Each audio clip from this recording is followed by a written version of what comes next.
عورت کا ختنہ کیا ہوتا ہے؟ مصر میں لڑکیوں کے ختنے کیوں کیے جاتے ہیں؟ اسلام میں لڑکیوں کے ختنے کا کیا حکم ہے؟ کیا یہ جائز عمل ہے یا ظلم؟ دنیا میں کن ممالک میں لڑکیوں کے ختنے کیے جاتے ہیں اور کیوں کیے جاتے ہیں؟ بہار کمیونٹی کے لوگ بھارت میں لڑکیوں کے ختنے کیوں کرواتے ہیں؟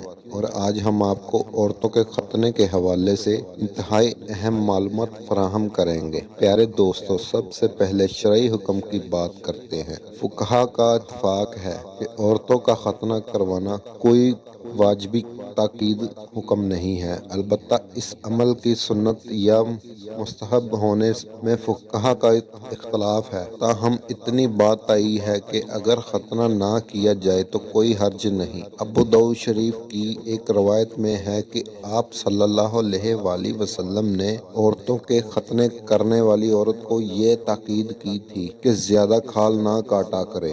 ایک حدیث میں ہے کہ جس میں آپ صلی اللہ علیہ وآلہ وسلم کا فرمان کہ مردوں کے ختنہ مستحب اور عورتوں کے ختنہ باعث عزت ہے۔ ہمارے ہاں عورتوں کے ختنے کا رواج نہیں، کیونکہ اس کی ضرورت نہیں سمجھی جاتی، مگر عرب ممالک میں خصوصاً مصر میں صدیوں سے یہ روایت چلی آ رہی ہے کہ عورتوں کا ختنہ کیا جاتا ہے۔ پیارے دوستو، یہ بات جان کر حیران ہوں گے کہ مصر کی قدامت پسند مسلمان برادریوں، خاص طور پر دیہی علاقوں میں بسنے والی خواتین کو نسوانی ختنے نہ ہونے تک ناپاک تصور کیا جاتا ہے اور شادی کے لیے تیار نہیں سمجھا جاتا۔ مصر میں خواتین کے ختنے کرنے کا عمل سال 2008 میں غیر قانونی قرار دیا گیا تھا، اور اگر خلاف قانون کوئی ڈاکٹر یہ کام کرتا تو اس سے 7 سال تک قید کی سزا ہو سکتی تھی۔ ایسا کوئی بھی شخص جو کسی خاتون کے ختنے کرنے کی درخواست نہیں، اس سے بھی 3 سال تک کی قید ہو سکتی ہے۔ قانون ہونے کے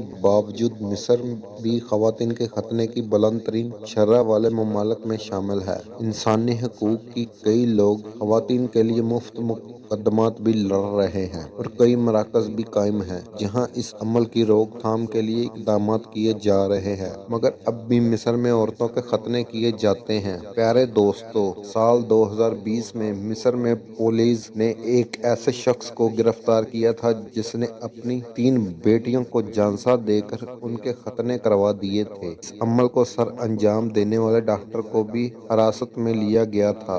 مصر میں نسوانی ختنوں پر مکمل پابندی عائد ہے۔ ارے دوستو، خواتین کا ختنہ ایک ایسا عمل ہے جو آج بھی ہندوستان سمیت دنیا کے بہت سے حصوں میں جاری ہے۔ ایک 7 سال کی بچی جس کی ماں، دادی، نانی اسے چاکلیٹ یا آئس کریم کی لالچ میں گھر سے لے کر جاتی ہے، بچی تو خوش ہے لیکن اس بات سے بالکل انجان ہے کہ آج کے بعد اس کی زندگی بالکل بدل جائے گی۔ صرف اس لیے نہیں کہ اس کے جسم سے کچھ کاٹ دیا جائے گا، بلکہ اس لیے کیونکہ اس کے جسم کے ساتھ ایسا کرنے سے پہلے نہ تو اسے بتایا جائے گا اور نہ ہی اس کی اجازت لی جائے گی۔ بچی ماں، نانی یا دادی کا ہاتھ پکڑے ہوئے جو اسے ایک اندھیرے کمرے میں لے جاتی ہے۔ دائی یا ڈاکٹر کے ذریعے لڑکی کا ختنہ کیا جاتا ہے۔ ختنہ یعنی اس کے پرائیویٹ پارٹ کو تیز دھار والے بلیڈ سے کاٹ دیا جاتا ہے۔ چیرہ صرف ایک لگتا ہے، لیکن اس کا زخم پوری زندگی کے لیے بچی کے دماغ میں بیٹھ جاتا ہے۔ پیارے دوستو، یہ کسی ایک لڑکی کی کہانی نہیں اور نہ ہی آج سے 5 سال پرانا کوئی واقعہ ہے۔ خواتین کا ختنہ ایک ایسا عمل ہے جو آج بھی ہندوستان سمیت دنیا کے بہت سے حصوں میں جاری ہے۔ ہندوستان میں خواتین کا ختنہ دعوتی بوہرا کمیونٹی کے لوگ کرتے ہیں۔ بوہرا شیعہ ہوتے ہیں جن کی آبادی ہندوستان میں ممبئی، مدھیہ پردیش اور گجرات میں زیادہ ہے۔ بوہرا کمیونٹی کے آدمی سنہری رنگی کڑھائی والی ٹوپی پہنتے ہیں اور خواتین کے مخصوص رنگین اور خوبصورت کڑھائی دار برقعے ہوتے ہیں۔ اسی وجہ سے اس گروپ کی پہچان آسان ہے۔ ویسے تو بوہرا کمیونٹی کے لوگ بہت اگریسو مانے جاتے ہیں، لیکن خواتین کا ختنہ کرنے کے اس غیر انسانی عمل میں یہ آج بھی ملوث ہیں۔ جیسے ہی کوئی لڑکی 7 سال کی ہوگی، پہلے دائیوں اور اب ڈاکٹروں کے ذریعے اس کا ختنہ کروایا جاتا ہے۔ پیارے دوستو، نسوانی ختنے کو انگلش میں FGM کہا جاتا ہے۔ اس سے مراد خواتین کی جنسی اعضاء کے بیرونی حصوں کو قطع کرنے کا عمل ہے۔ یہ عمل صحارا اور شمال مشرقی افریقہ اور مشرقی وسیع سمیت 27 ملکوں اور یہاں سے تعلق رکھنے والے مختلف نسلی گروہوں کے ہاں رائج ہے۔ ایسی خواتین کی عمریں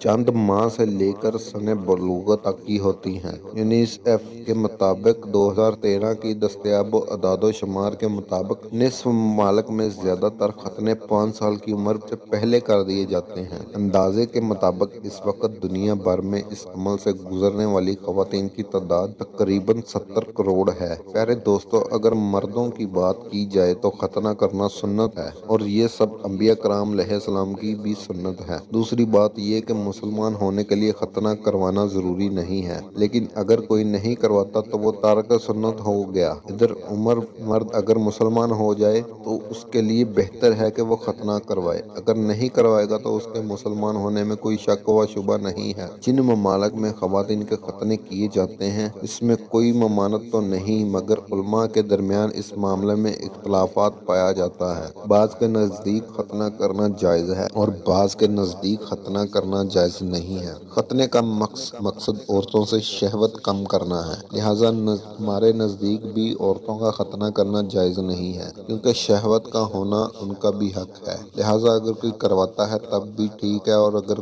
کوئی نہیں کرواتا تب بھی ٹھیک ہے۔ پیارے دوستو، ہر سال دنیا بھر سے عورتوں کے ختنے کے حوالے سے کئی واقعات سامنے آتے ہیں اور کہیں سے ظلم قرار دیا جاتا ہے اور کہیں سے اسلام جائز قرار دیا جاتا ہے۔ مسلمانوں کی خصوصیت اور علامت بیان کرتے ہوئے جہاں اور باتوں کا ذکر کیا جاتا ہے وہاں ختنے کو بھی خصوصی علامت قرار دیا جاتا ہے۔ امام شافعی ختنے کو واجب سمجھتے ہیں اور مردوں کے علاوہ عورتوں کے ختنے کے بھی قائل ہیں، مگر دیگر ائمہ فقہا اس کو سنت نبوی اور سنت ابراہیمی کہتے ہیں۔ اس عمر میں اختلاف ہے کہ ختنہ کب ہونا چاہیے، مگر بچپن میں اگر مرد کا ختنہ ہو جائے تو بہتر ہے۔ عورتوں کے ختنے کے حوالے سے مختلف روایات اور مختلف اختلافات موجود ہیں۔ کچھ لوگ کہتے ہیں کہ یہ ظلم ہے اور اسی طرح کئی کے واقعات بھی سامنے آتے ہیں کہ عورتیں خود کہتی ہیں کہ ہمارے ساتھ بچپن میں ظلم کیا گیا، مگر اسلام میں عورت کا ختنہ بھی جائز ہے اور عرب ممالک خصوصاً مصر اور بھارت میں یہ آج بھی رائج ہے۔ اللہ تعالیٰ سے دعا ہے کہ اللہ ہمیں